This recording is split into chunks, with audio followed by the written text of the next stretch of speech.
chaque jour. Merci à tous ces enfants qui viennent à l'école. Bah oui, c'est encore l'école. Même si on est samedi, il y a un beau temps à l'extérieur. Je pense qu'ils préfèrent être au parc. Mais nous pouvons que remercier Dieu, qui sont vraiment heureux d'être ici avec nous, j'espère, du fond du cœur. N'est-ce pas les enfants? Et c'est pas de votre plein gré que vous êtes heureux, mais c'est le Saint-Esprit qui est en vous, qui vous donne cette joie d'être ici et d'écouter la parole de Dieu. Amen. Et pour ne pas rester longtemps ici, parce que le temps aussi défile vraiment à une vitesse, comme on dit, une vitesse éclair. Le Saint-Esprit m'a fait comprendre quelque chose cette semaine, c'est que ce qu'on vient de passer par rapport à cette histoire de Covid, vous pouvez vous asseoir, hein, je ne suis pas monsieur le président, hein. Vous pouvez vous asseoir. Par rapport à ce Covid, c'est encore rien du tout. Et il y a encore plein de choses qui vont arriver, mais n'ayons pas peur. Restons toujours sur nos gardes, restons toujours les yeux fixés sur Jésus.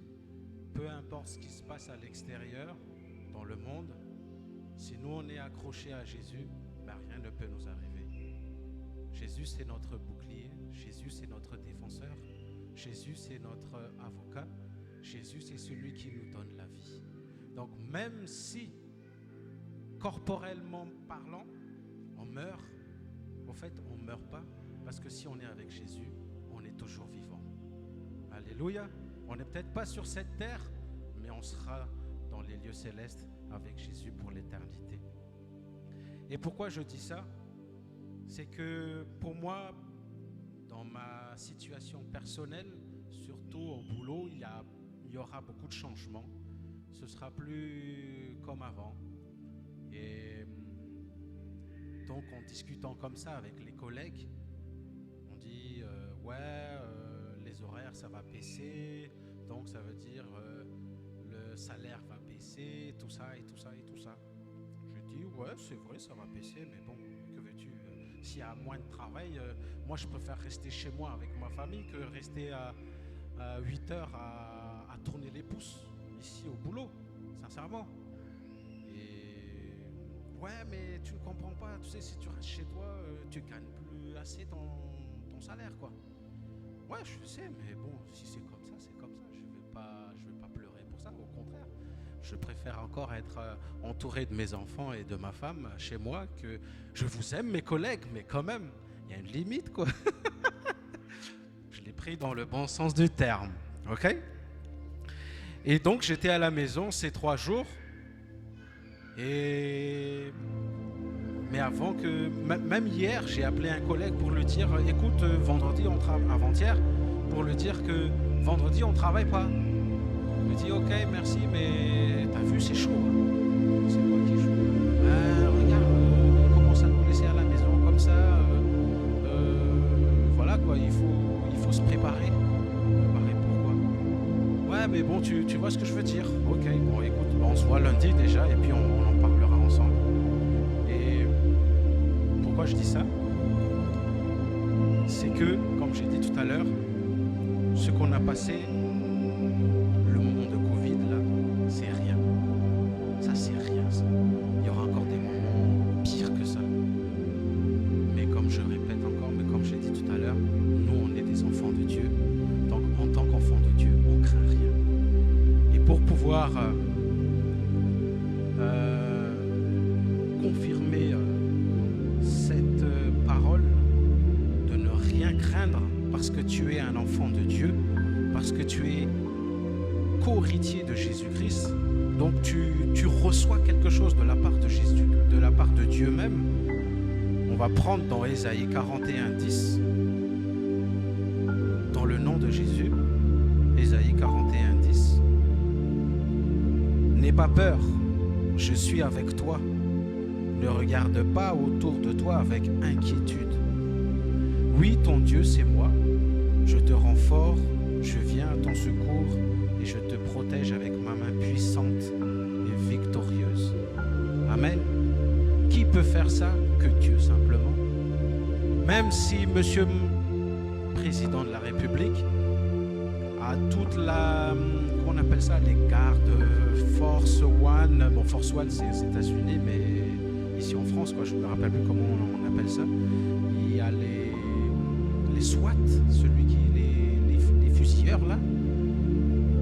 Voilà quoi. Donc lui, il se confie en ces personnes-là quand il va se déplacer, quand il va faire un meeting ou quoi que ce soit. Mais nous, quand on se déplace, on se confie en Dieu. Quand on va travailler, on se confie à Dieu. Même quand on vient ici à l'église, on doit se confier toujours à Dieu parce qu'on ne sait pas qu'est-ce qui peut nous arriver sur le trajet. N'est-ce pas? Donc le Seigneur, il m'a dit, le Saint-Esprit, n'aie pas peur, je suis toujours là avec toi. Je suis toujours... Quand il dit ça avec moi, je suis sûr qu'il le dit aussi à tout le monde d'entre vous. Parce que on est tous frères et sœurs, n'est-ce pas? Donc s'il est avec moi, il est aussi avec vous. Il est aussi avec ceux qui nous regardent derrière les écrans. Oui, la main de Dieu est toujours avec nous. Et comme par hasard, je ne sais pas si vous avez vu cette information, Monsieur le pape, soi-disant Saint-Père, mais bon, le vrai Saint-Père, c'est Dieu. Hein? Et nous le déclarons, le vrai Saint-Père, c'est Dieu. Monsieur le pape, ce n'est qu'un être humain comme vous et moi, qui peut penser à tout et n'importe quoi. Mais bon, ça c'est entre lui et Dieu. Comme par hasard, il est parti visiter dans un pays où, bon, je dirais presque 98% de la population, c'est des musulmans. Et c'est des musulmans qui n'acceptent pas de vivre à côté d'un chrétien. On va dire ça comme ça. Donc on ne sait pas qu'est-ce qu'ils sont en train de se dire à cette heure-ci même. Peut-être même ce soir à la télé, ils vont dire, bon, un acte de paix est signé entre les chrétiens et les musulmans d'Irak. On ne sait pas. Et là, il ne faut pas qu'on ait peur. Au contraire, moi je dirais, il faut qu'on soit dans la joie parce que il se peut, ça veut dire que Jésus il arrive. On va tous partir, n'est-ce pas? Donc n'ayons pas peur, frères et sœurs.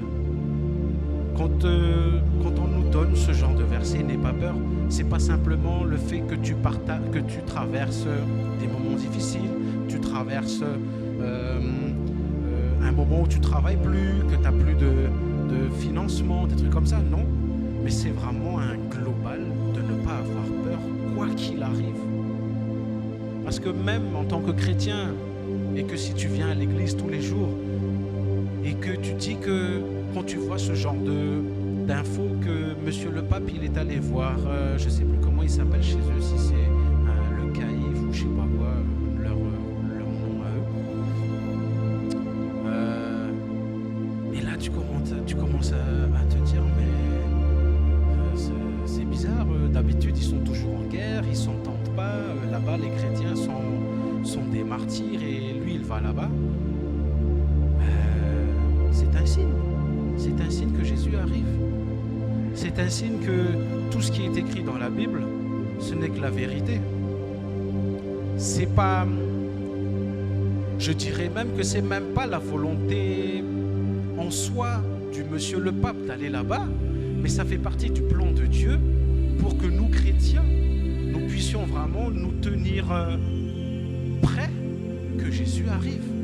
C'est pas Monsieur le Pape qui s'est dit, tiens, aujourd'hui je me lève, bon, je vais aller en Irak, je vais aller, quoi d'autre aussi, dans tous les pays où il y a ces guerres-là, où on dit que les chrétiens, ils sont martyrisés.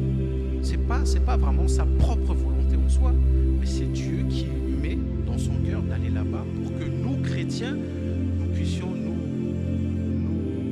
mettre en garde que Jésus arrive. Jésus arrive, est-ce que je suis prêt? Est-ce que mon cœur est vraiment prêt?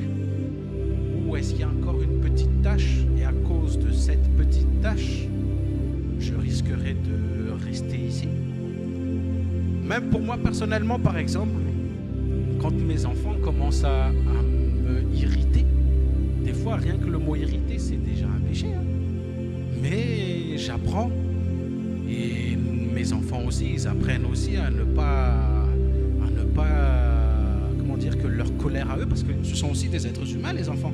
Ça ne veut pas dire que ce sont encore des enfants et la colère n'existe pas chez eux. Non, eux aussi, ils savent bien être en colère. Ils savent bien claquer la porte derrière les parents quand ça commence à devenir chaud. Mais bon, on prie, on remercie le Seigneur que sa grâce est toujours là, sa miséricorde est toujours là et que ses bras sont toujours grands ouverts. À chaque fois qu'on se rend compte que, ouh là là, qu'est-ce que j'ai fait? J'ai dépassé les bornes, j'ai dépassé la limite. Seigneur, pardonne-moi. Si tu étais là, si tu arrivais là à l'instant près, je pense que je serais resté là. Bah oui. Donc frères et sœurs, n'ayons pas peur. Jésus est toujours avec nous. Le consolateur, il est toujours avec nous. Et Dieu lui-même aussi, il est avec nous. Surtout quand notre cœur est en règle avec lui. Donc n'ayons pas peur, quoi qu'il arrive, quoi qu'il se passe, qu'importe les décisions qu'ils vont donner dans ce monde, nous on est des enfants de Dieu. Et tant qu'enfants de Dieu, Dieu ne va jamais nous oublier. C'est comme nous les parents, par exemple, les beaux jours là qui commencent à arriver, et bientôt les vacances, et puis les grandes vacances, et on va partir peut-être à droite et à gauche. Et quand on s'arrête dans un air de repos, tout le monde rentre dans la voiture. Avant que papa ou maman prend le volant, ils ne vont pas de suite partir. Mais ils vont regarder. Est-ce qu'ils sont tous là? S'ils sont tous là, on peut partir. S'il manque quelqu'un, ben on va commencer à chercher. Et Dieu fait la même chose. Est-ce que mes enfants sont tous là? Oui. S'il manque un, ben il va chercher où est-ce qu'il est cet enfant. Et si cet enfant qui s'est égaré se répand en heure et en temps, la main de Dieu est toujours là. Amen. Frères et sœurs, n'ayons pas peur. Jésus est avec nous. Dieu est avec nous. Et que la grâce de Dieu soit toujours avec vous. Alléluia. Amen. Donc, pour laisser la place au prochain serviteur de Dieu, on va prier ensemble. On va remercier Dieu qui nous a encore donné cette opportunité d'être ici, d'être entouré de nos frères et sœurs. Comme il a dit aussi le pasteur Laz tout à l'heure, c'est vraiment une grâce que l'Île-de-France n'est pas rentrée en confinement. Hein. Vous voyez un peu? Mais eux, ils trouvent des excuses. Ouais, mais parce que en l'île Saint-Denis, le taux d'occupation à l'hôpital est faible par rapport au Pas-de-Calais, si je ne me trompe pas. Mais vous voyez, eux, ils pensent trouver les raisons. Mais en fait, c'est Dieu qui gère tout. Et c'est comme Dieu, il sait qu'on a tellement soif de lui et on a tellement envie de se rencontrer, ben, l'Île-de-France n'est pas confinée. Amen. Merci Jésus. Prions ensemble et prions pour que le serviteur soit conduit par Dieu, son Esprit Saint, comme il l'appelle aussi, le Parakletos. Moi, c'est avec lui que j'ai appris ce mot Parakletos. Quand il a dit ça pour la première fois, je me suis dit, mais il parle hébreu maintenant ou qu'est-ce qui se passe? Mais non. Comme aussi ma femme qui a dit tout à l'heure, c'est ma femme, hein, qu'il ne faut pas critiquer les personnes, excusez-moi, s'il te plaît. Je sais que tu as envie de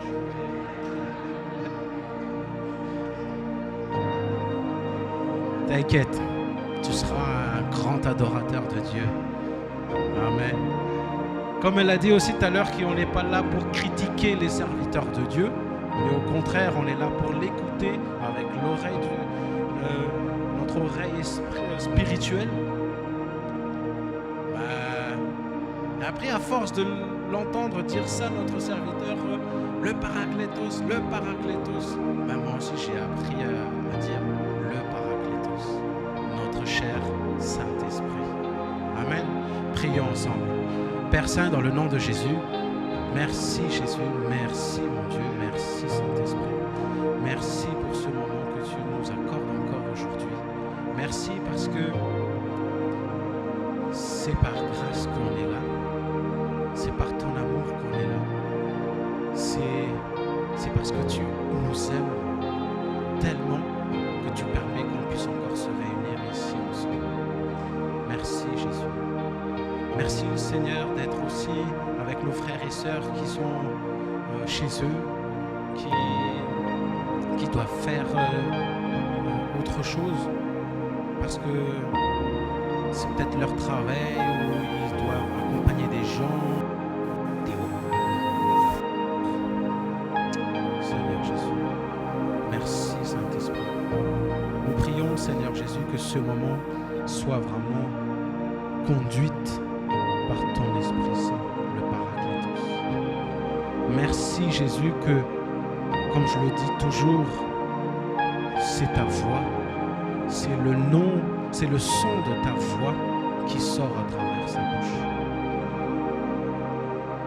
On l'entend, je dirais qu'on l'entend souvent maintenant, notre pasteur. On connaît même par cœur qu'avec les yeux fermés, on sait c'est qui parle, c'est pasteur untel. Mais maintenant, même si on doit fermer nos yeux, on veut savoir et comprendre que c'est Jésus qui parle, mais non pas pasteur qui parle. C'est le Saint-Esprit qui fait bouger ses lèvres, sa bouche, son intelligence, que tous les mots qu'il a préparés, qu'il a écrits dans son carnet soient vraiment des mots qui viennent de toi, Saint-Esprit. Parce qu'on est là, c'est pas parce qu'on s'ennuie à la maison, c'est pas parce qu'on ne sait pas quoi faire de notre vie. On est là parce qu'on a soif de toi, Jésus. On est là parce qu'on veut grandir encore plus de toi. On veut mûrir encore plus avec toi, Seigneur Jésus. Et tout ce fruit de l'Esprit que tu nous enseignes tous les jours, Seigneur, ça ne va pas pousser tout seul si on reste toujours dans notre coin. Mais au contraire, si on s'approche vers toi, c'est toi qui vas les faire sortir, c'est toi qui vas les faire mûrir, c'est toi qui vas les faire grandir pour que ces âmes qui ont vraiment soif de toi et qu'on les rencontre dans la rue puissent nous voir différemment et se dire: Monsieur, madame, je peux vous poser une question? Oui, je vous écoute. Vous êtes différent. Qui êtes-vous? Ben voici. Je suis un enfant de Dieu. Et si vous m'avez vu, c'est pas parce que vous m'avez vu moi, mais c'est Jésus qui vous a dit dans votre cœur de s'arrêter et de parler à n'importe quel de mes frères et sœurs ici pour que vous puissiez le rencontrer et que lui aussi puisse s'installer dans votre cœur. Et oui, Seigneur Jésus, nous prions pour ton serviteur, que ta parole que nous allons manger et boire aujourd'hui va encore faire fructifier les fruits qui sont en nous et que nous soyons cette lumière à l'extérieur, cette lumière qui brille encore plus fort que le soleil, qui brille encore plus fort que la lune, qui brille plus fort que les étoiles. Oui, Seigneur. Nous sommes là, Seigneur, parce que tu nous as choisis, comme tu l'as dit hier soir, au veillées. Et nous sommes là pas parce que c'est notre propre force, mais c'est toi, Saint-Esprit, qui nous a fait lever ce matin, se préparer, venir jusqu'ici, être ensemble, écouter la parole de Dieu et encore se régénérer, se fortifier, s'encourager et puis affronter ensemble avec toi, Saint-Esprit, cette nouvelle semaine qui commence. Oui, chacun a ses petites montagnes ou grandes montagnes, mais comme tu l'as dit tout à l'heure, n'ayez pas peur. Et nous le proclamons, Seigneur Jésus, nous le déclarons, Seigneur Jésus, que nous n'avons plus peur à partir de maintenant. Rien ne peut nous arriver parce que tu es à nos côtés. Rien ne peut nous arriver parce que c'est toi qui gères notre vie. C'est toi qui gères même nos enfants à l'école. pourquoi nous, en tant que chrétiens, devrons-nous craindre de quoi que ce soit qui peut arriver à nos enfants à l'école, or que les païens, eux, quand ils envoient leurs enfants à l'école, ils craignent rien parce qu'ils savent qu'à l'école, il y a quand même une sécurité. Mais nous, en tant qu'enfants de Dieu, nous savons que tu es avec nous, Jésus, et tu es aussi avec nos enfants quand ils sont à l'extérieur, loin de nous. Donc, nous ne devrons pas avoir peur. Merci, Jésus. Merci, Saint-Esprit. Merci, mon Dieu. Merci pour toutes les épreuves que tu nous fais passer à chacun d'entre nous. Parce que toutes ces épreuves, c'est pour nous faire grandir. C'est pour nous faire mûrir. C'est pour nous rappeler que tu es toujours là, oui. Et nous te sommes reconnaissants, Jésus. Nous te sommes reconnaissants, Saint-Esprit. Merci, mon Dieu. Alléluia. C'est en ton nom, Seigneur Jésus, que je fais cette prière, que nous faisons cette prière. Amen. Amen. Merci, Jésus.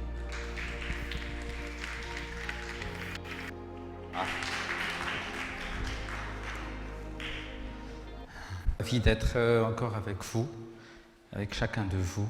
Et premièrement, je vous remercie de toutes vos prières pour ma femme et Judas, le petit dernier. Ils vont très bien et par la grâce de Dieu, ils n'ont rien trouvé. Et gloire à Dieu. Mais merci, merci pour tout. Et continuons à prier.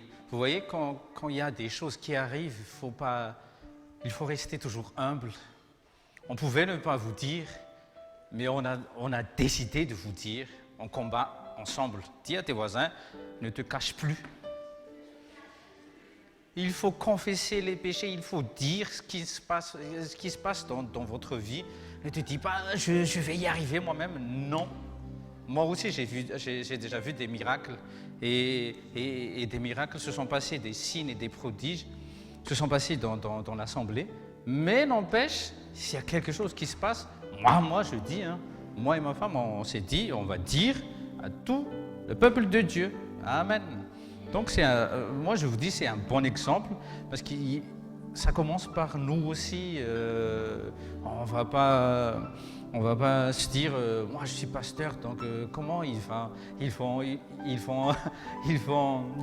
qu'ils vont comprendre? Est-ce que si on dit que Judas est à l'hôpital, ils vont penser, qu'est-ce qu'ils vont penser dans leur tête et tout ça?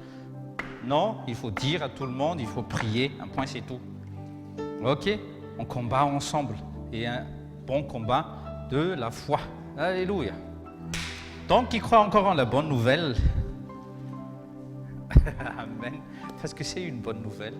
Et une bonne nouvelle, c'est il faut prêcher cette bonne nouvelle tous les jours.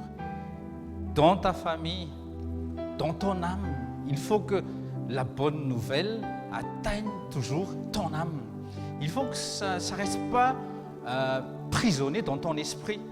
Parce que c'est là, vous voyez, le corps humain est divisé en trois parties, l'esprit, l'âme et le corps. 1 Thessaloniciens 5, verset, je crois que c'est 23 à 24, que l'homme est composé de l'esprit, de l'âme et de ce corps physique. Mais l'homme livré à lui-même, l'homme naturel, l'homme biologique, c'est l'inverse. Il faut bien s'occuper de l'extérieur, entrer un peu plus dans l'âme et l'esprit. On voit ça plus tard à partir de la soixantaine et c'est toujours trop tard. Mais nous, c'est de l'intérieur qu'on travaille. Donc, on peut encore se glorifier de Jésus aujourd'hui. Et je vous prie de prier avec moi. On va être reconnaissant au Seigneur qu'il n'a pas enlevé son esprit. Parce que s'il décide d'enlever son esprit, c'est foutu. Nous connaissons bien l'histoire du roi Saül. Au moment où Dieu a dit, j'enlève mon esprit du roi Saül, je vais mettre sur David, sa vie était foutue. Il a bien reçu des paroles prophétiques, M. Saül, mais on tire bien une bonne leçon. Peu importe les paroles prophétiques que tu as déjà reçues, mais si tu ne marches pas avec Dieu, si tu ne te laisses pas conduit par le Saint-Esprit, le Paraclétos, là, tu es foutu. Et moi, je prie que la bonté de Dieu, la bonté de l'Éternel, soit toujours sur notre vie. Prions. Père Saint, dans le nom de Jésus, on vient devant ton trône de grâce, Père. Et même maintenant, on peut t'appeler Père, le Dieu de Moïse, le Dieu d'Abraham, de Jacob, d'Isaac. Eux qui n'ont pas pu t'appeler Père. Qui sommes-nous, Seigneur, pour t'appeler Père? C'est par ta grâce, Seigneur, et on en profite.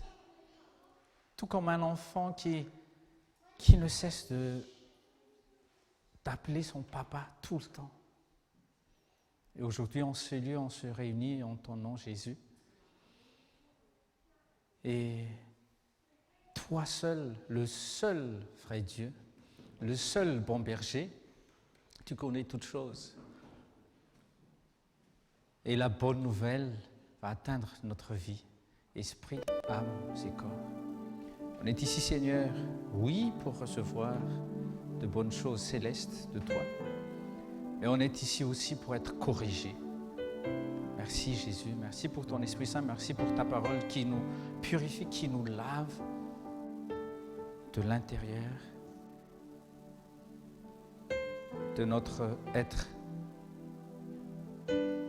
intérieur, de nos pensées, et que ça soit cohérente avec tes pensées et ta parole et ta volonté. Donc nous sommes ici pour se consacrer encore à toi et à ton royaume, Seigneur. Amen. Alléluia. Donc, merci encore pour le Saint-Esprit, Seigneur, parce que, oui,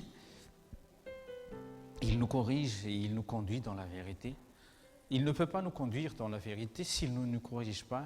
Il nous dit stop, il nous dit ça suffit, il nous dit prenez ce chemin, il nous dit de faire ou de ne pas faire. Si on n'a pas le Saint-Esprit, on va vivre dans le libertinage. La bonne nouvelle, ce n'est pas recevoir la faveur divine. Dis à tes voisins, oui, tu as beaucoup de choses à demander à Dieu. Et tu t'attends à recevoir des réponses à tes prières. Mais ce n'est pas la bonne nouvelle. Non, ce n'est pas la bonne nouvelle. Les bénédictions de Dieu, oui, ce ne sont pas les papiers, ce ne sont pas nos postes ou promotions, ou que je te parle par des paroles prophétiques, ce ne sont pas tout cela. La bonne nouvelle, c'est que Jésus a tout accompli et que toi, tu es conscient que l'Esprit du Christ habite en toi et demeure en toi. Vous voyez, quand on lit les psaumes 23, on aime bien lire les psaumes 23, mais il est dit là-dedans que Jésus est le bon berger. Et dans Jean 10 aussi, vous pouvez lire en parallèle, tant qu'il est avec nous, il nous restaure, il nous conduit dans les verts pâturages, près des eaux calmes et paisibles. Dis à tes voisins, est-ce que tu crois en cette bonne nouvelle? Est-ce que tu y crois encore? Parce que la parole de Dieu, ça ne se lit pas la parole de Dieu, ça se vit. On mange la parole de Dieu et on ne s'arrête pas tant qu'on est rassasié de la vérité qui s'y cache. Jean 6, 63, il dit que la parole de Jésus est esprit et vie. Et on parle tout le temps de révélation. Ah, c'est une bonne révélation, c'est un réma. Mais un réma, ça reste vide si tu reçois le réma dans ta tête. Mais Jésus a dit, toutes mes paroles sont esprit et vie. Donc à toi de recevoir cet esprit, l'esprit de la parole et la vie qui s'y cache dans la parole.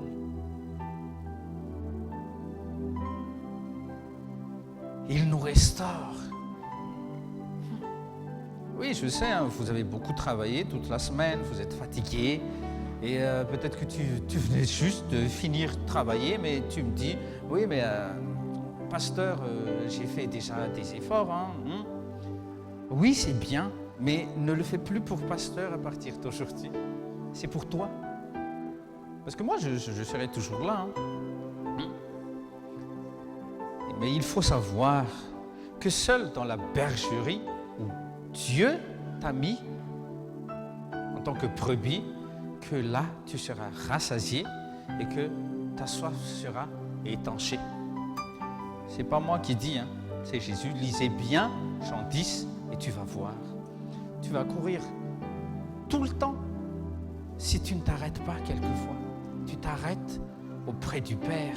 Ce n'est pas moi le Père, hein, auprès de ton maître.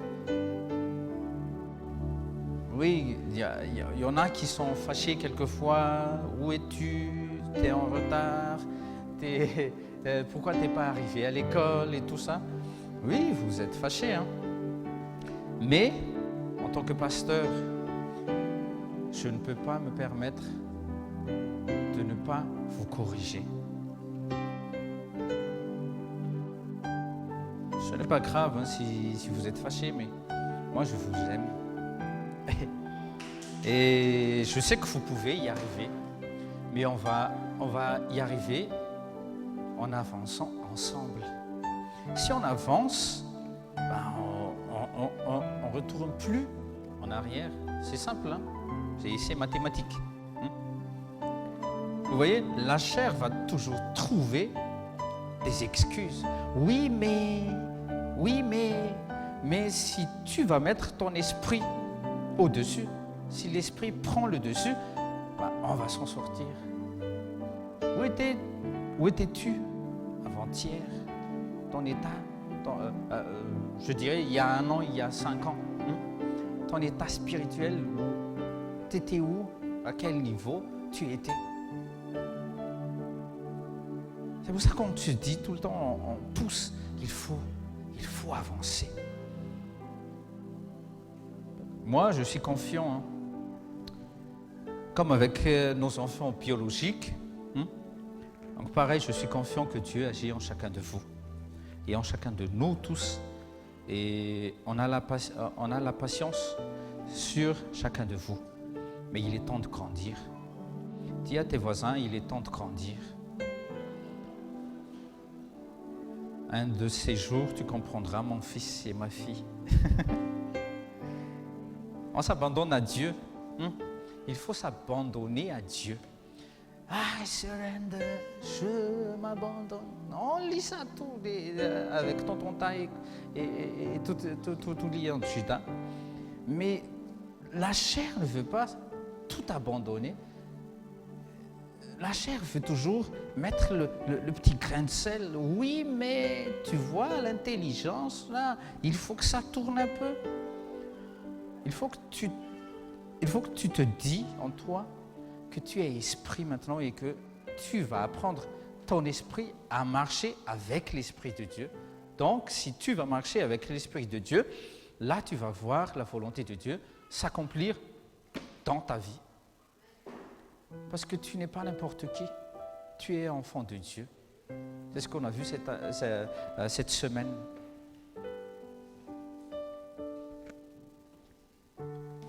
Si Dieu a dit que son peuple périt faute de connaissance, où est-ce qu'on acquiert la connaissance normalement? À l'école. C'est comme Tati Francia a si bien expliqué tout à l'heure, pardon, on a besoin de grandir.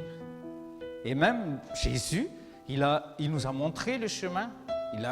Quand il était dans le corps de Jésus, quand Christ était dans le corps de Jésus. C'est pour ça qu'on l'appelle Messie. Et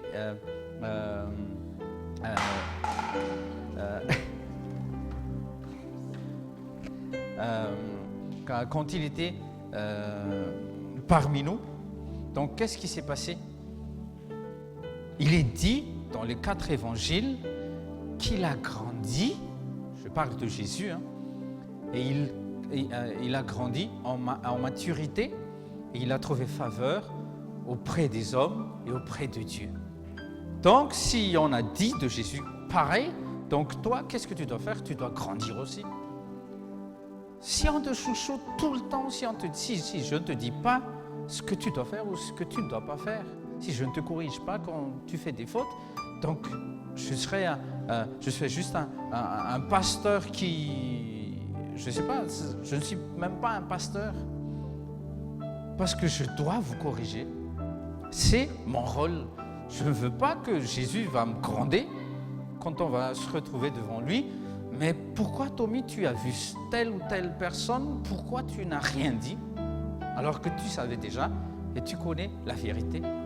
C'est pour ça, excusez-moi si vous êtes fâchés, mais je dois dire des choses. Vous voyez, dans les pays développés, l'essentiel, c'est l'éducation. Et on impose même, dès l'âge de 3 ans, dans la petite enfance, d'aller à l'école. Pourquoi? Pour une simple et bonne raison, recevoir le savoir avant les autres. Parce qu'ils ont la capacité, ils ont la finance et tout. Et oui, bien sûr, il y a d'autres choses pas correctes aussi derrière tout ça, mais on n'est pas là pour en parler aujourd'hui. Et vous savez, avant les républiques et tout ça, il y avait la colonisation. Et l'arme de la colonisation, c'est de couper les autres pays pauvres à cette connaissance. Ils coupent, ils bloquent. Pourquoi? Pardon. Parce que ceux qui ont la connaissance maîtrisent et monopolisent les incultes. Et après, ils en profitent. Pardon. Et c'est ce qui se passe. Pour tenir les pays pauvres, qu'est-ce qu'ils font les riches? Ils bloquent. Ils bloquent la connaissance. La connaissance, ce n'est pas avoir un iPhone 12.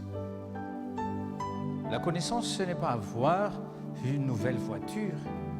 Mais eux, leurs enfants, avec leurs enfants, ils apprennent déjà à faire quoi? À manager, à être le dessus. Tous ceux qui s'occupent des enfants, qui sont nounous, vous avez bien compris comment les enfants vous parlent. C'est spirituel les trucs au fait. Comment, en étant petit enfant, ils osent vous parler pareil? Parce qu'il y a un esprit de colonisation qui est toujours derrière.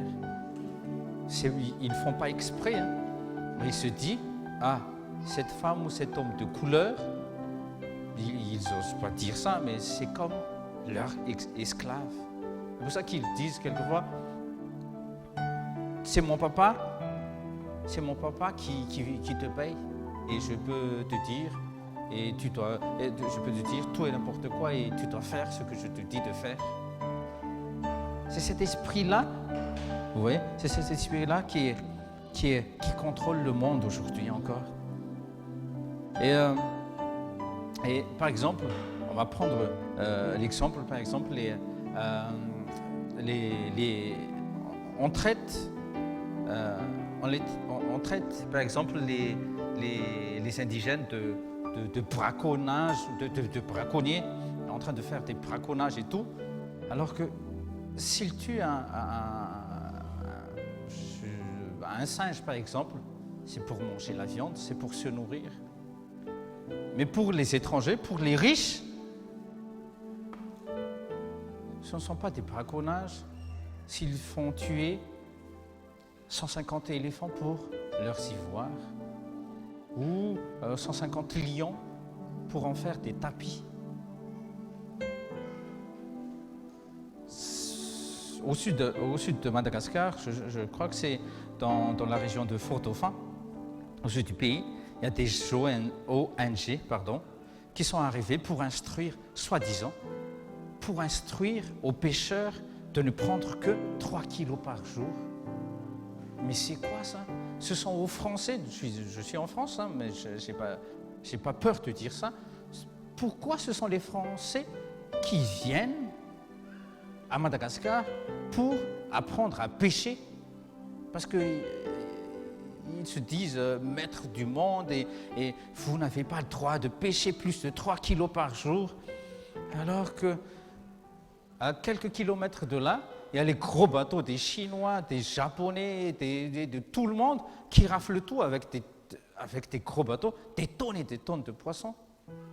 Et tout ça dans les eaux territoriales de Madagascar. Et personne n'en parle. Oui, c'est ça. Cet esprit de colonie là, de colonisation là, ça circule encore. Mais c'est à toi de prendre la connaissance. Et la connaissance, je ne suis pas là pour vous apprendre à détester les Français, ni les Allemands, ni les Anglais, hein, ni les Américains. Mais il faut acquérir la bonne connaissance. Ce ne sont pas la bonne connaissance qu'on apprend à l'école ou à l'université, mais la bonne connaissance de ce que tu es et ce que tu seras aux yeux de Dieu. C'est pour ça les écoles.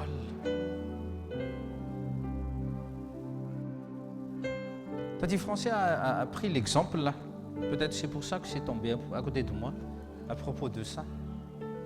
Personne n'entre vide et elles entrent vides ici et ressortent vides. Et il faut changer d'attitude. Hein.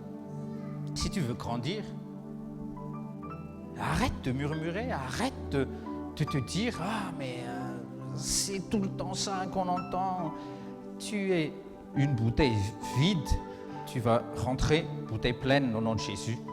Tu es entré ici en tant que vase vide, mais quand tu vas rentrer, tu vas être un vase rempli au nom de Jésus. Et c'est un choix. À toi de venir déjà à la source. On a dit tout à l'heure, les psaume 23, « L'Éternel est mon berger, je ne manquerai de rien. » Tu ne confesses pas juste, mais tu dois vivre. C'est-à-dire, tu apprends à vivre avec ce que tu as maintenant. Parce que oui, réellement, si tu vois bien, il ne te manque rien. Ce qui est essentiel à l'homme, c'est à manger, à boire et que la maladie soit loin. C'est Jésus qui a parlé, Exode 23, 25. Exode 23, 25. Exode 23, 25, oui, je crois. Sers le Seigneur, il bénira quoi? Ce que tu vas manger, il bénira ton eau, ta nourriture, et il fera en sorte que toute maladie soit éloignée de toi. Donc l'essentiel pour toi et moi, c'est ça. Si tu n'as pas encore de maison, ce n'est pas essentiel pour Dieu. Parce que dans l'Ancien Testament, ils étaient nomades. Hein. Monsieur Abraham, papa Abraham et compagnie, hein, ils étaient nomades. C'était à partir de David que il y avait le palais à Jérusalem et ainsi de suite. Si tu arrives avec un gobelet dans la présence de Dieu, un gobelet, tu te rends compte? Un gobelet, et surtout un gobelet premier prix, ça se casse en pack. Les plastiques fragiles. Et tu vas rentrer en transport, je suis désolé, mais s'il en reste un peu, si tu ne casses pas le gobelet et que tu arrives chez toi, déjà il en reste peu s'il en reste. Et ça va être imbuvable avec la pollution dans les métros. Si tu arrives avec une citerne étanche et bien fermée, tu seras rassuré qu'aucune goutte d'eau ne sera tombée. Et à l'arrivée, donc l'eau sera buvable encore. Et tu vas étancher sûrement toute personne qui sera proche de nous, qui nous côtoie. Donc, je vous conseille, si vous venez, préparez bien vos citernes. Je dis bien, hein, préparez bien vos citernes. Ne prépare pas un gobelet ou un zinc ou même une bouteille. Prépare une citerne. Parce que c'est à toi d'avoir cette soif. C'est Jésus qui parle. Dis à tes voisins, c'est la parole de Jésus. Jean 7, verset 37. Prenez note, les enfants. Jean 7, 37. Jésus parle. Et quand Jésus parle, hier j'en ai parlé un peu à notre veillée, qu'il n'y a pas de révélation à prendre avec la parole de Jésus. La parole de Jésus est déjà vérité. Donc on est là juste pour recevoir. S'il dit, vous qui avez soif, venez à moi, donc tu n'as qu'à venir à la source. Ah, pasteur, il faut qu'on me baptise du Saint-Esprit. Tu vas chercher avec Monsieur Google, qui baptise du Saint-Esprit. Il va te citer l'apôtre Jules, l'apôtre Jacques, le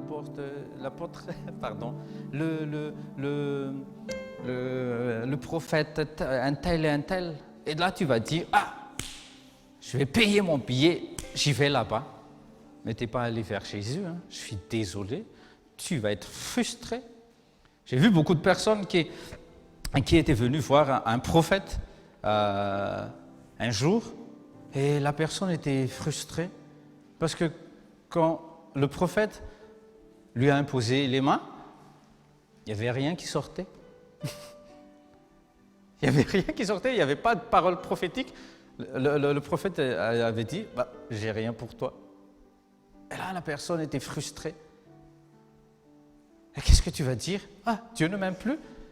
Peut-être que Dieu te teste. Quand j'ai connu le pasteur Rodolphe en 2003, j'étais avec un frère. Et à chaque fois, le frère, il reçoit une parole de Jésus. Et pasteur Rodolphe dit à ce frère, viens, il y a une parole pour toi. Mais avec moi, reste là. Ok, je reste dans la voiture. Ils sortent, ils parlent, alléluia, alléluia. Oh, ok. Donc je me suis dit, parce qu'une fois, j'ai déjà raconté ça, mais j'aime bien raconter tout le temps les bonnes choses que le Seigneur m'a aiguisé au fait.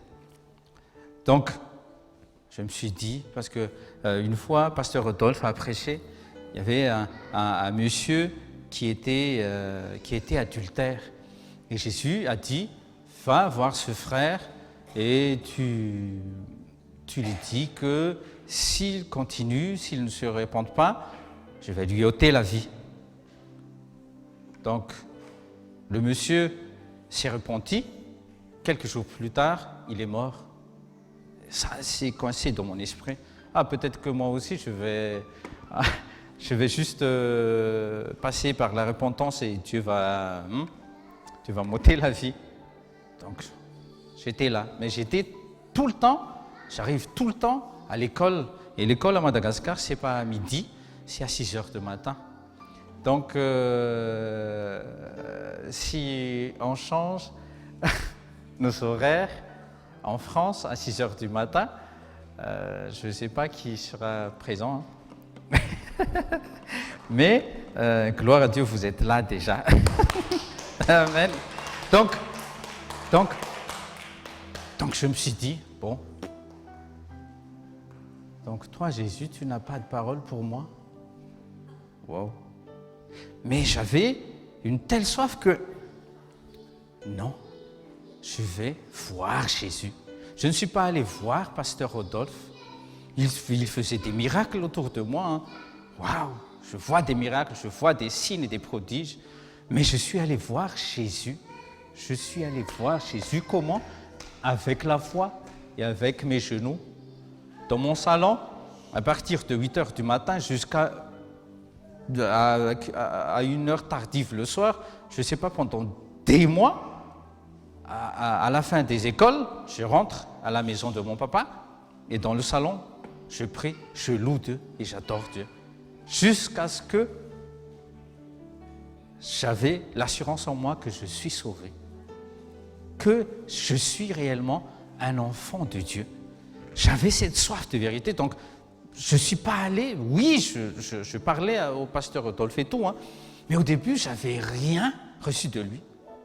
Si je suis allé voir le pasteur Rodolphe, qu'est-ce que Jésus parle de moi? Il dit, t'as une demande, c'est juste ça. Ok, amen. Peace, oui, il dit, peace, c'est...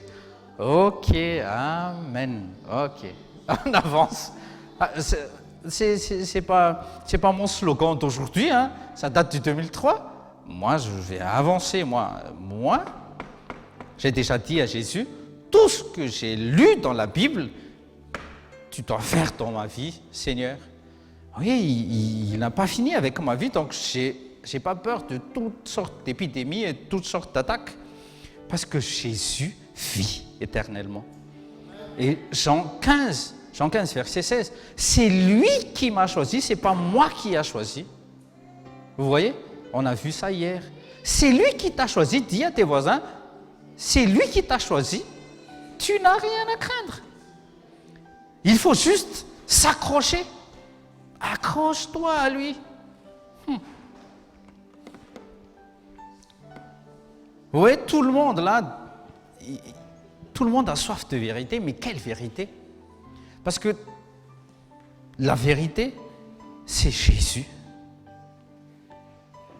Et si on n'étanche pas la soif de nos proches par nos témoignages, le monde va étancher leur soif avec quoi? Avec le péché, avec les convoitises de ce monde. Tu veux être grand? Fais comme moi.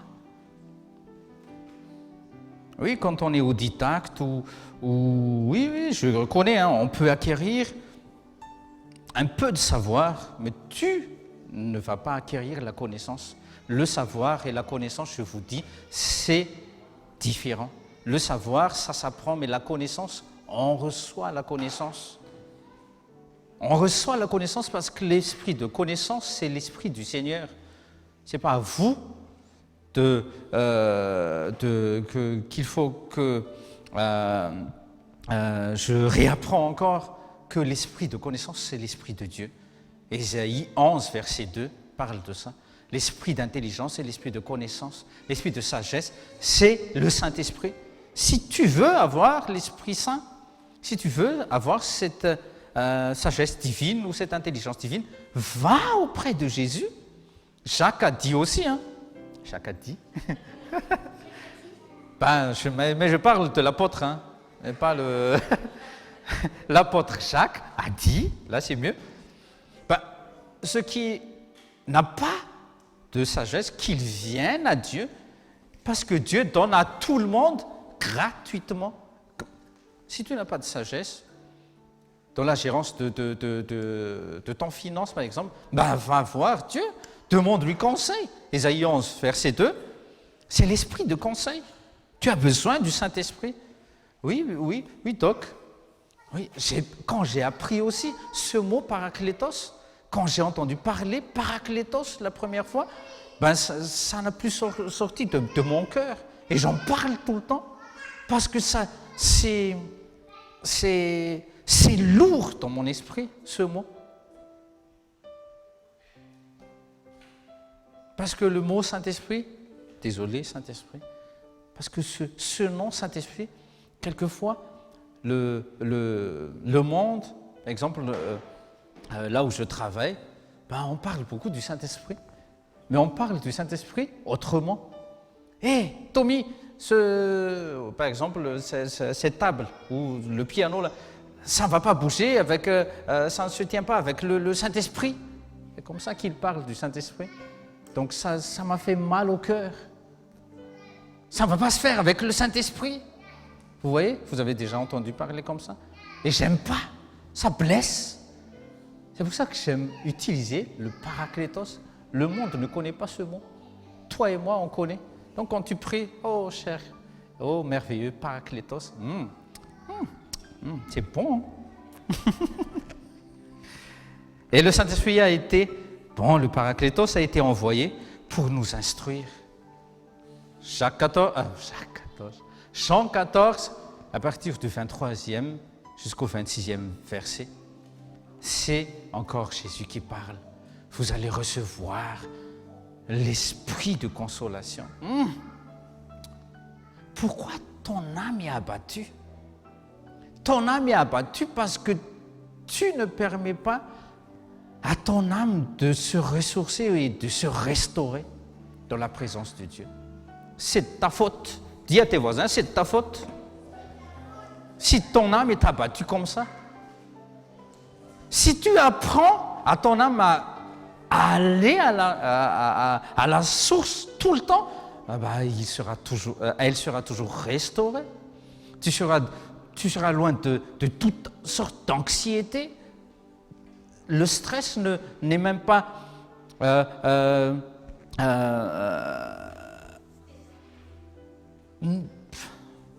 je ne trouve même plus le mot. Oui, ne fait même plus partie de ton vocabulaire. Merci, pasteur. Ah, mais t'es stressé? Non. Pourquoi je serais stressé? Le berger, c'est le Seigneur. Je suis son enfant. Faites comme moi. L'Esprit du Christ est en moi. Est-ce que tu es conscient de la présence du Saint-Esprit en toi? Quand il est là, waouh! On a déjà vécu par exemple ici, je me souviens, c'était une fois, c'était tonton Taille et pasteur Hunz qui étaient encore ici en train de faire des installations. On a failli tomber parce que ici, c'était couvert d'huile. Oui, nos mains étaient couvertes de paillettes d'or. Vous vous souvenez de tout ça, hein? Mais pourquoi on ne s'attarde pas avec l'onction, avec les miracles et tout ça? Parce qu'il y a plus. Lisez bien 1 Corinthiens 12. Mais le dernier verset de 1 Corinthiens 12, c'est 1 Corinthiens 12, 31, je crois. Paul a dit, je vais vous montrer un chemin encore plus excellent. Alors que dans 1 Corinthiens 12, il a dit que Dieu, Christ a donné à son Église tel et tel don, les 9 dons de l'Église. Permettez-moi de parler en langue, Seigneur. Patati patata patatata. C'est bien. J'ai fait semblant, mais c'est pas ça, parler en langue. Permettez-moi, Seigneur, d'opérer des miracles en ton nom. Et tu vois les miracles. Mais ne reste pas là. Il y a un chemin plus excellent.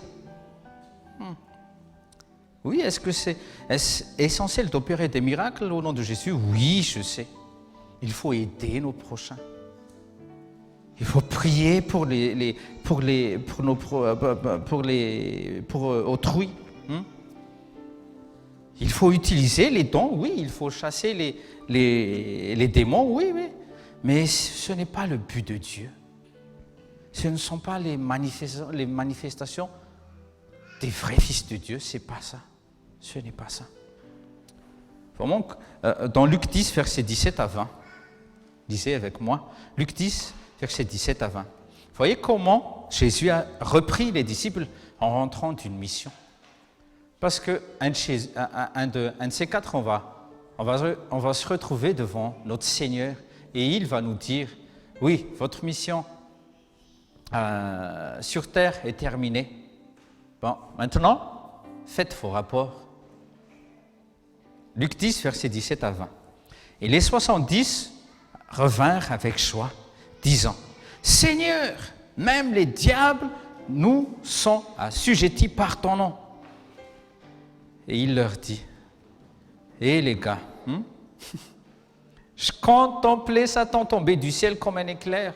C'est-à-dire, moi, j'ai vu plus que ça. Et voici, oui, je vous donne le pouvoir de marcher sur les serpents, les scorpions et sur tout le pouvoir de l'ennemi. Et rien ne vous blessera. Mais toutefois, surlignez ce mot toutefois. C'est le plus essentiel.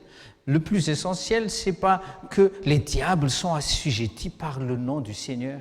Et déjà, ce n'est pas en ton nom, c'est au nom de Jésus. Mais là, Jésus dit toutefois. C'est-à-dire, il va nous corriger. Ne vous réjouissez pas de ce que les esprits vous sont assujettis, mais réjouissez-vous plutôt de ce que vos noms sont écrits dans le ciel. L'essentiel, c'est ce qui se passe au ciel. Et ce que toi, tu fais de ta vie, ici-bas, pour témoigner le royaume. C'est ça l'essentiel. Ne courez plus derrière les miracles, les paroles prophétiques. T'en as déjà plein. Le carnet, les enregistrements vocaux et tout. Oui, je sais, moi aussi j'en ai. Hein. Mais il y en a qui ne sont pas encore réalisés. Et j'attends. Je vais faire comme Habakkuk. Hein. Mais toi, si tu vas dire, on m'a dit que, mais il n'y a rien qui se passe, tu vas te retrouver en train de contourner la montagne 40 ans de plus. Prenez une leçon, prenez une bonne décision de se taire et d'avoir la paix dans notre cœur. Ah oui, c'est pour ça que le Saint-Esprit nous a dit en 2020 aussi, occupe-toi de ton arbre maintenant. Occupe-toi de ton arbre. Parce que quelquefois, ton arbre a beaucoup de feuilles, a beaucoup de sortes de bénédictions, soi-disant bénédictions. Mais quand Jésus vient et qu'il veut manger un peu de fruits, s'il ne trouve rien, il va maudire l'arbre. Et là, t'es foutu. Jean 15, je reviens, ce qu'on a déjà parlé hier, Jean 15. C'est lui le cep, toi tu es juste un sarment. Et toi tu étais sur un cep qui n'était pas Jésus auparavant, mais qui était Adam. Et ce cep-là était pourri, parce qu'il a été infecté par le péché. Mais Dieu, par sa grâce, il nous a coupés et il nous a hantés sur le cep qui est Jésus. Laisse le Saint-Esprit couler en toi. Le Saint-Esprit, c'est la sève qui coule. Dis à tes voisins, c'est la sève qui coule. De la vigne jusqu'au sarment. Si tu veux porter des fruits, dis à tes voisins, regardez bien. Ice to ice. Si tu veux porter des fruits, reste connecté à Dieu. C'est Jésus qui parle en Jean 15, verset 7. Tu ne porteras jamais de fruits si tu te sépares de lui. Et j'en ai parlé hier.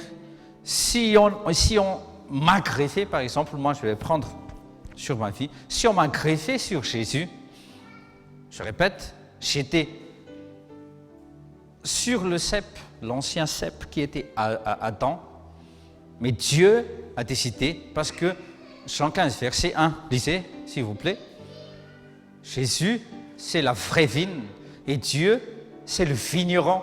Donc c'est le vigneron qui coupe. C'est Dieu le Père qui m'a coupé sur Adam, et il m'a hanté sur le cep Jésus. Qu'est-ce que je dois faire juste, selon vous? Il faut que j'accepte que la sève qui coule de cette vraie vigne, coule Oh, moi aussi. C'est pour ça que je vous dis, peut-être que tu es déjà en esprit, mais tu marches tout le temps dans la chair. Tu raisonnes dans la chair. C'est pour ça qu'il n'y a pas de fruits. Le problème, c'est que vers la fin, qu'est-ce qui se passe? Si ça ne marche pas, la greffe, vous y êtes? Si la greffe ne prend pas, qu'est-ce qu'on fait? Qu'est-ce que le vigneron va faire? Il va recouper, il va jeter dans le feu et il brûle. C'est Jésus qui parle. Dis à tes voisins, c'est Jésus qui parle. Ce n'est pas une révélation, c'est la parole de Jésus dans Jean 15. Donc toi et moi, personne ne sortait pas de Jésus tout de suite. On a été greffé. Mais il vaut mieux pour toi et moi de rester bien sage, s'attacher bien, demeurer en lui et que lui demeure en nous. Amen. Tu te rends compte que l'essentiel pour le Seigneur, c'est que tu sois reconnu dans le ciel. C'est ça l'essentiel pour Jésus. C'est ça l'essentiel pour Dieu. Comme l'enfant de Dieu, Paul l'apôtre, c'est un enfant de Dieu. Et comme son fils unique, Jésus-Christ, reconnu par Satan. Vous avez bien lu dans le livre des Actes. Je connais Paul, je connais Jésus, je connais Paul. Oui. Il faut que le ciel te reconnaisse et il faut que l'enfer aussi te reconnaisse comme étant fils. Mais jamais dans la Bible j'ai vu que Satan a reconnu quelqu'un à cause de sa puissance. Non, c'est à cause de ce que Jésus vient de parler dans Luc 10. Où est-ce que tu en es avec la relation de ton papa? 1 Corinthiens 11, verset 1, s'il vous plaît. 1 Corinthiens 11, verset 1. Puis 1 Pierre 2, verset 21. Vous voyez, la Bible, que ce soit l'Ancien ou le Nouveau Testament, il est dit, et ça c'est par révélation, ce n'est pas Jésus qui a parlé, mais par révélation, Paul a été inspiré par le Saint-Esprit, que toute parole de Dieu est essentielle pour notre avancement. Et les histoires, que ce soit des bonnes histoires ou des mauvaises histoires qu'on a lues dans la Bible, c'est pour notre instruction. Vous lisez ça et vous trouvez ça en lisant 1 Corinthiens chapitre 10 à partir du 9e verset. 1 Corinthiens 10 à partir du verset 9, mais on ne va pas lire. C'est pour notre instruction donc. Donc 1 Corinthiens 11 verset 1 déjà, Paul a dit, suivez mon exemple. Oh, blasphème! Pourquoi suivre l'exemple de Paul? Mais suivez bien. Comme moi-même, je suis aussi l'exemple du Christ. Donc Christ, puis lui, puis nous. Si Dieu a permis à Paul de recevoir cette révélation, c'est qu'afin que nous suivions ses exemples et surtout les exemples du Christ.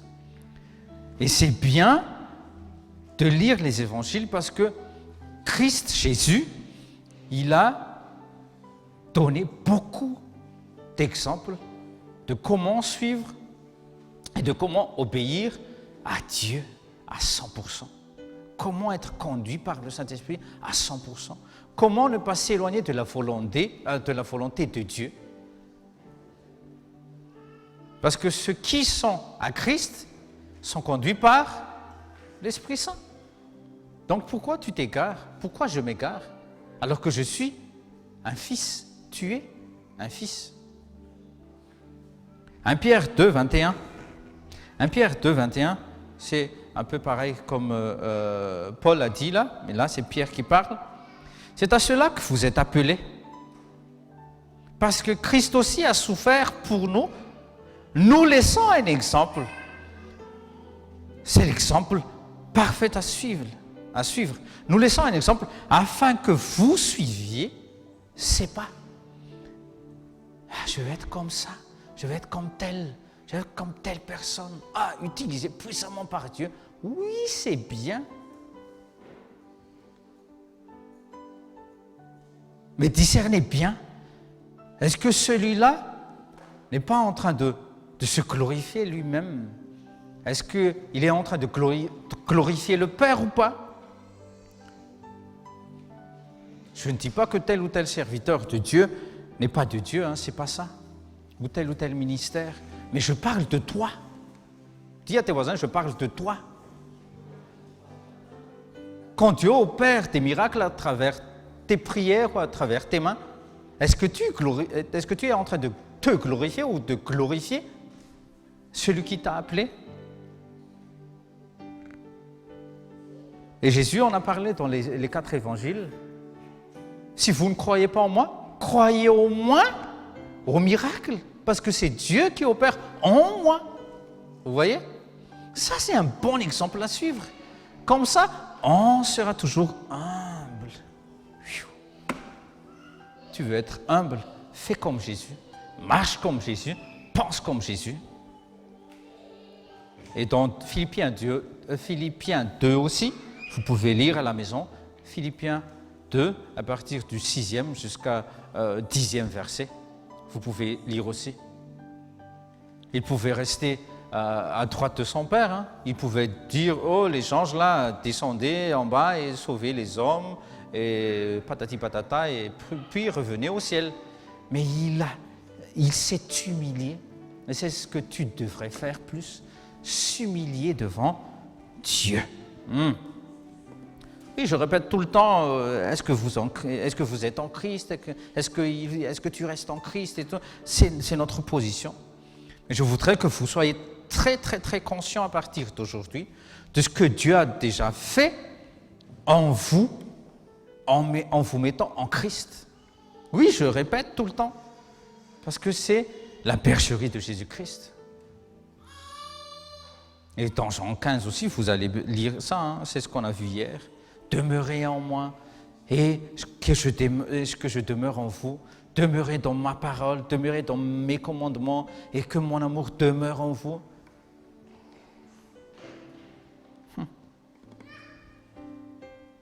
On va passer vite fait. On va rétablir notre relation avec Dieu. Dieu est qui pour vous? Dans Jean 17, on a vu que Jésus a manifesté le seul vrai Dieu. Dites avec moi, le seul vrai Dieu. Donc, il y a plusieurs dieux, mais Jésus est venu manifester le seul vrai Dieu. Il a dit, c'est pour ça qu'il a dit, Dieu le Père donne à ceux qui croient en moi et en ceux qui croient en mon nom ton esprit. Et c'est ce que tu as reçu. C'est ce que j'ai reçu moi aussi. Afin que toi et moi aussi, nous allons pouvoir manifester le seul vrai bon Dieu. Parce que toutes les religions, ils vont dire, ma religion c'est la bonne, et mon Dieu c'est mon Dieu. Et il y en a même qui disent, ton Dieu c'est mon Dieu aussi. Non. Et j'honore ton Dieu, non. Moi j'honore que le vrai Dieu. Dans Jean 4, quand Jésus a parlé avec la femme samaritaine, qu'est-ce qu'il a dit? Nous sommes descendants de Jacob, donc c'est ici que Jacob a rencontré Dieu. Mais Jésus l'a corrigé. Jésus a corrigé la femme. Nous, on connaît ce que nous adorons. Vous voyez la connaissance. La femme était venue voir Jésus avec ce qu'elle savait, que Jacob, que Jésus était sur le puits de Jacob, que ses ancêtres ont adoré. Donc elle n'a pas connu encore ce Dieu, elle avait su juste que Jacob a eu cette révélation que Dieu s'est manifesté à lui. Mais Jésus a dit tout de suite, moi je connais Dieu. Regardez bien vos voisins, eyes to eyes. Hein? Regardez bien ses yeux. Est-ce que tu connais bien Dieu le Père? Ou est-ce que tu connais juste que Jésus est le Fils de ce Dieu-là? À vous de voir avec votre relation avec le Père. Donc, premièrement, notez, lui c'est le Créateur et nous c'est sa créature. On a déjà fait des intercessions à propos de cela. Ce qu'on a lu dans la Bible, Dieu a créé toutes choses avec sa parole. Qu'il en soit ainsi. Il parle, le Saint-Esprit se mouve, et il y avait la création de toutes choses. Mais, dites avec moi, mais avec l'homme, il a façonné, c'est-à-dire il a pris son temps de façonner avec l'argile, il a pris son temps de façonner Adam. Il l'a fait avec ses doigts. Et souvenez-vous bien de cela. Quand Dieu utilise ses mains, c'était pour manifester sa justice. Dans le livre de Daniel, le roi, le deuxième roi là, qui est mort, Dieu était en train d'écrire sur les murs. C'était pour juger le roi. Quand Jésus a écrit sur le sol, il était en train de, juger aussi les pharisiens. Mais là, c'était pas pour manifester sa justice, il était là en train de façonner la justice. Parce que Adam sera justifié en Christ. Parce que Christ est notre justice. J'espère que vous me suivez. Hein? Donc avec la création de l'homme, il n'était pas en train de manifester cette justice, mais il était en train de manifester son amour. Parce que sa justice, c'est son amour aussi. Mais c'était différent dans l'Ancien Testament. Nous sommes des nouveaux testamentaires. Bon, donc, restons dans cette position de nouveau testamentaire. Christ est notre justice. Dites avec moi, Christ, c'est ma justice. C'est Dieu qui a dit ça. Hein. Donc, on va prier et on va lui dire, tu as créé l'homme, tu m'as créé. Tu m'as créé, Seigneur, et ma vie n'est pas mienne, mais tienne. Amen. Alléluia. Je ne m'appartiens plus. Jésus m'a sauvé. 1 Corinthiens 6, verset 18, jusqu'à la fin. Vous pouvez lire. Qui nous a rachetés à de très grands prix. Et ce n'était pas à prix d'or, mais c'est sa vie avec sa vie qu'il a payé. Et dites-moi, est-ce que celui qui a créé possède la création, oui ou non? Si oui est votre réponse, alors relax. Il connaît ce qu'il fait. Et surtout, toi qui es né de nouveau, toi qui es en Christ, 2 Corinthiens 5, verset 17, qu'est-ce qu'il est dit dans votre Bible? 2 Corinthiens 5, verset 17, qu'est-ce qui est dit? Ceux qui sont en Christ sont une nouvelle création. Toutes choses sont passées. Donc, laissez les passés passer. Toi, avance. Vous voyez? Toi, tu veux telle parole Réma? Ben, c'est ça, hein, Réma? Avance. Toutes choses sont passées. Ne pense plus aux choses anciennes. Voilà. Toutes choses sont devenues nouvelles. Donc, passe à autre chose. Deuxièmement, il est le Rédempteur et nous les rachetés. Par la vie de Jésus, Dieu nous a rachetés. Si du moins tu es maintenant enfant de Dieu, ou si l'Esprit du Christ demeure en toi. Donc, l'acheteur possède ce qu'il a acheté aussi, non? Donc, si telle est aussi votre réponse, donc, relax. Il s'occupe de toi.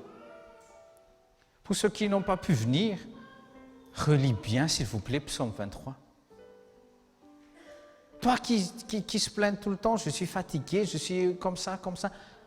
Ben, il n'y a qu'un seul endroit que Dieu peut te restaurer. C'est dans la bergerie. C'est Psaume 23 qui dit, c'est pas moi. Si vous êtes là, c'est pas pour moi. Oui, j'aime bien être avec vous. Mais quand on lit les Psaumes 23, Dieu parle de la bergerie. Le Seigneur est mon berger. Je ne manquerai de rien.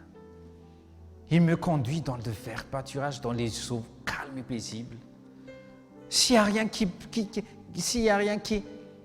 si toute ta vie est dans une,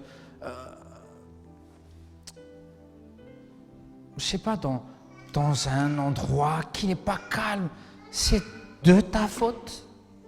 Je suis désolé.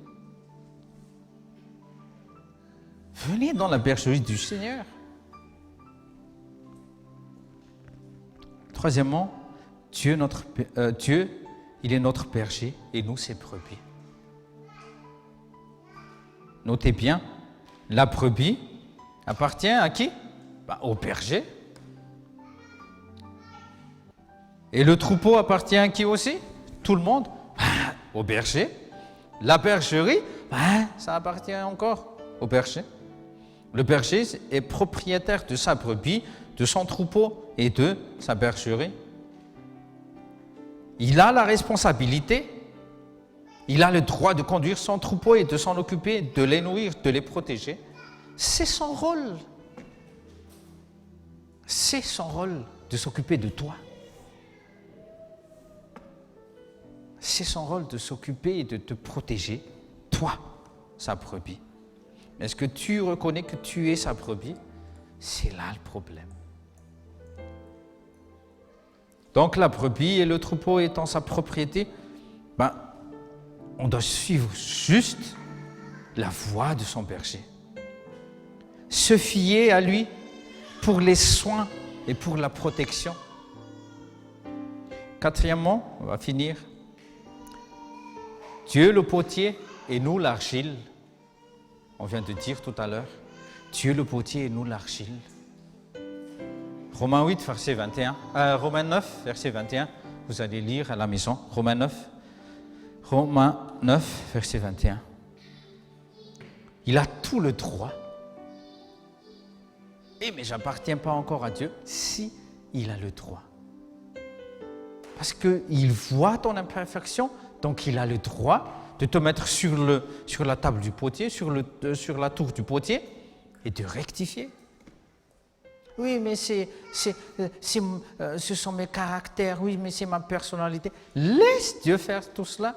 Ce n'est pas à toi de te corriger, c'est à lui de faire, c'est à lui de réaliser. Cinquièmement, il est le cep et nous les sarments. On vient de dire tout à l'heure. Écoutez bien, on va finir. La vigne reçoit l'eau. La vigne reçoit la nourriture de sa racine. Il s'implante bien. Et la terre où le cep s'enracine, c'est le royaume. Écoutez bien. Et qu'est-ce que font la racine? La racine pompe du royaume. Et la sève coule du cep et les disperse et les fournit aux sarments. Il n'y a pas d'effort à fournir. Dis à tes voisins, il n'y a pas d'effort à fournir.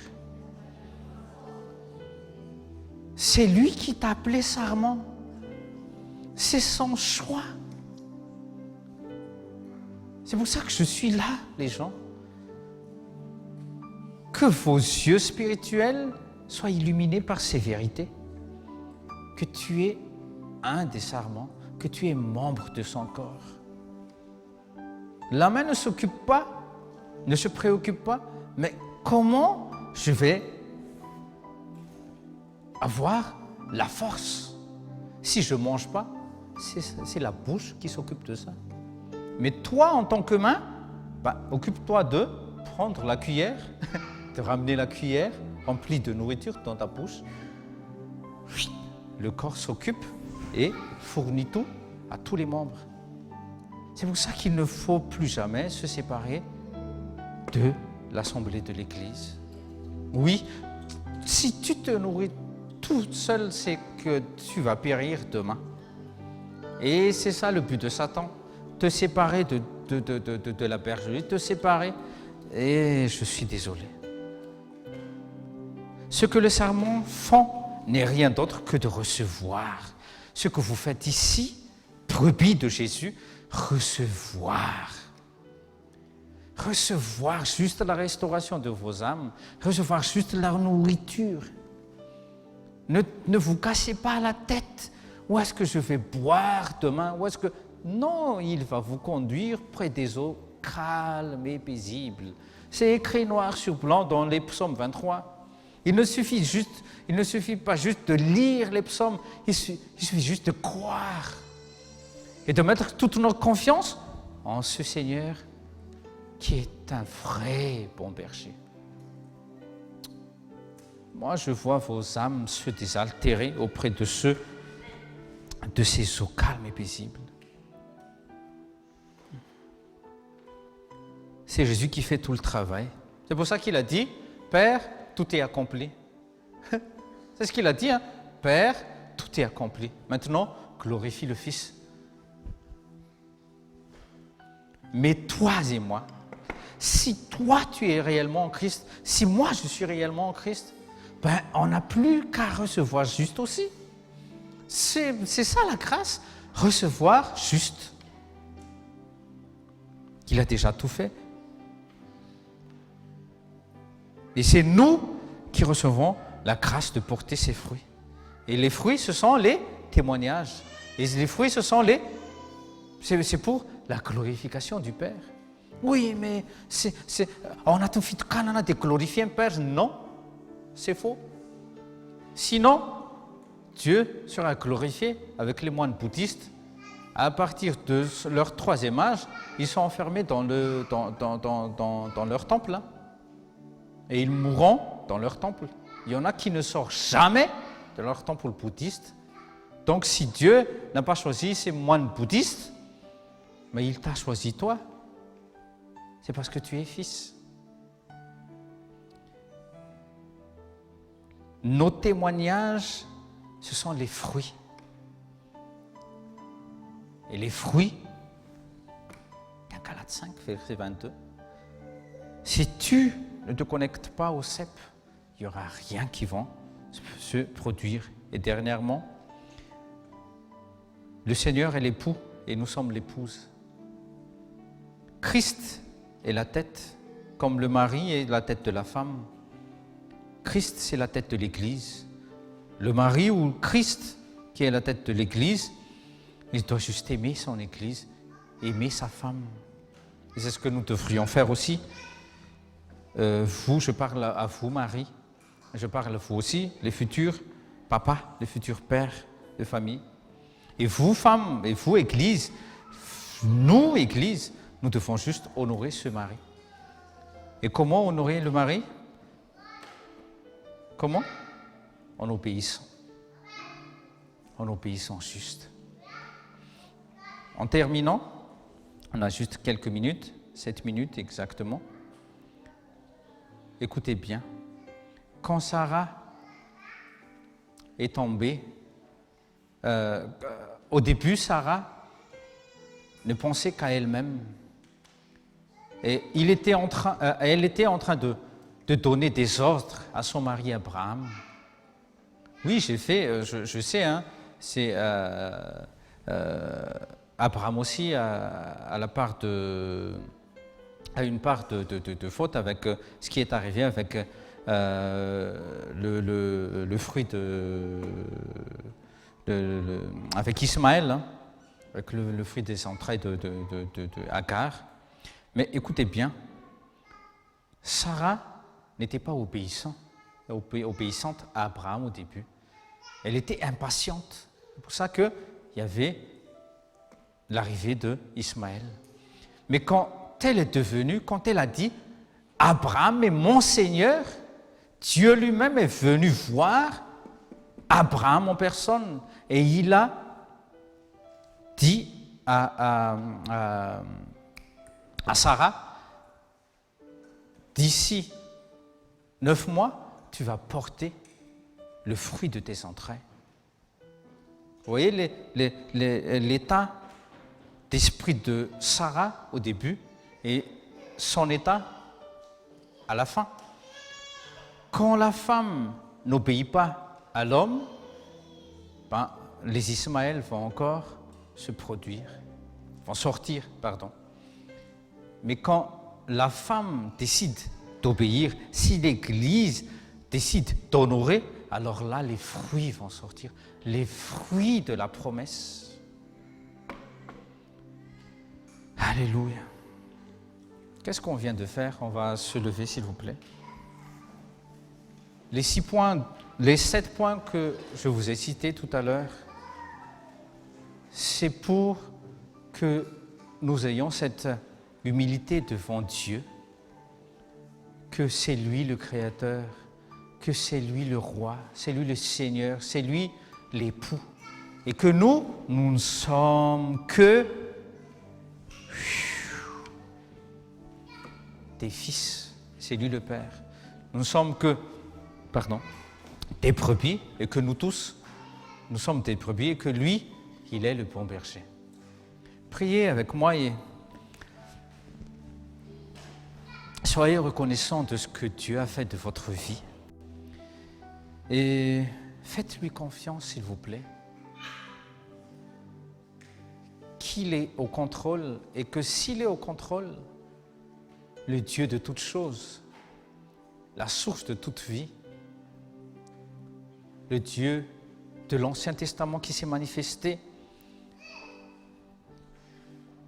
en Jésus-Christ et qu'il nous a coupés de l'ancien cep Adam et qu'il nous a greffé à Jésus-Christ, son Fils, qu'il nous a mis en Christ. Alors là, vous êtes plus que vainqueurs parce que c'est lui qui a décidé que nous sommes plus que vainqueurs. Ô Père Céleste, nous sommes ici en tant que fils. Oui, tu es notre Dieu, oui, tu es notre Roi, notre Seigneur, notre Rédempteur, notre bon berger, notre Seigneur et Maître. Et on s'humilie devant toi. Nous sommes tes créatures, nous sommes les rachetés, nous sommes les brebis, nous sommes ton troupeau, nous sommes tes fils, nous sommes tes enfants, nous sommes tes serviteurs, ô Seigneur. Nous t'exaltons en ce lieu et nous te disons ensemble merci Seigneur. Et nous te sommes reconnaissants de la vie en abondance, de ce que nous sommes maintenant une nouvelle création qui manifeste ton royaume avec puissance certainement, mais oui avec tes caractères, avec la piété du Dieu le Père. Oh, merci pour tes corrections, pour tes instructions. Merci, nous sommes ici pour cela, Seigneur. Merci de nous avoir remis sur les bons rails de ta volonté, parce que notre dessein, c'est de faire ta volonté, Seigneur. Merci Seigneur de bénir cette assemblée et tous ceux qui sont derrière YouTube ou derrière Facebook Live, Seigneur, qu'ils reçoivent aussi leur bénédiction et qu'ils se sentent responsables aussi de leur vie spirituelle en venant, Seigneur, dans l'assemblée des saints, dans l'assemblée des sanctifiés, dans l'assemblée des purifiés. Toi, tu es notre justice, Jésus. C'est Dieu qui l'a choisi, c'est Dieu qui a choisi de faire cela et on y croit. Et merci Seigneur pour les bénédictions spéciales, pour ceux qui se rassemblent dans un même lieu. Ton nom soit exalté, que les miracles, que les prodiges, que les signes les suivent, Seigneur. En ton nom, Jésus, tu as été magnifié, tu as été glorifié aujourd'hui, Seigneur, et qu'il en soit ainsi tout le temps. Au nom de Jésus, on a prié. Amen. Acclamons le Seigneur ensemble. Et on va dire ensemble, je suis comme je suis par la grâce de Dieu. Et vous êtes comme vous êtes par la grâce de Dieu. Que la grâce de Jésus-Christ, que l'amour du Père et que la communion du Saint-Esprit soient avec vous éternellement au nom de Jésus de Nazareth. Amen. Sois béni au nom de Jésus.